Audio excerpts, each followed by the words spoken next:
पूजया गण्डकी पूर्णा पूर्णजले समुद्रसहिता स्नानं सदा मङ्गलं स्वस्माकृतेभ्यो नमो नमः सप्तकृतमाकृतेभ्यो नमो नमः वस्त्रं समर्पयामि सर्वभूतादिते सौम्ये लोकलज्जानिवारिणे मयोपपादिते तोभ्यं वासति प्रतिगृह्यतां वस्त्रं समर्पयामि श्रीखण्डचन्दनं नित्यं गण्डाढ्यं मनोहरं विलेपनं सुरेशेष्टं चन्दनं प्रतिगृह्यतां श्रीमुल्लकादीयं सुखवर्धनं सुखदमकामदं चैव सिन्दूरं प्रतिगृह्यतां मा चावल्चहायो मच्छता अच्छताश्च सुरेशेष्टा कुङ्कुमाक्ता सुशोभिता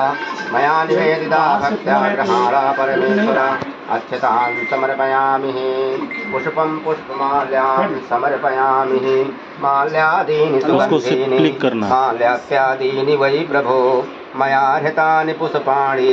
पूजार्थं प्रतिगृह्यतां पुष्पं पुष्पमाल्यां समर्पयामि हरण्याय च नमो नमः बिल्वपत्रं समर्पयामि पुरीं भवमोच्च प्रदातुभ्यं समर्पयामि हरिप्रियां कुलदेव्यै नमो नमः तुलसीमञ्जरीं समर्पयामि अबीरं गुलालं हरिद्रादिचूर्णं समर्पयामि वीरं समर्पयामि तैलं समर्पयामि त्र्यम्बकं यजामहे सुगन्धिं पुष्टिवर्धनं मा उर्वारुकमिव बन्धनान्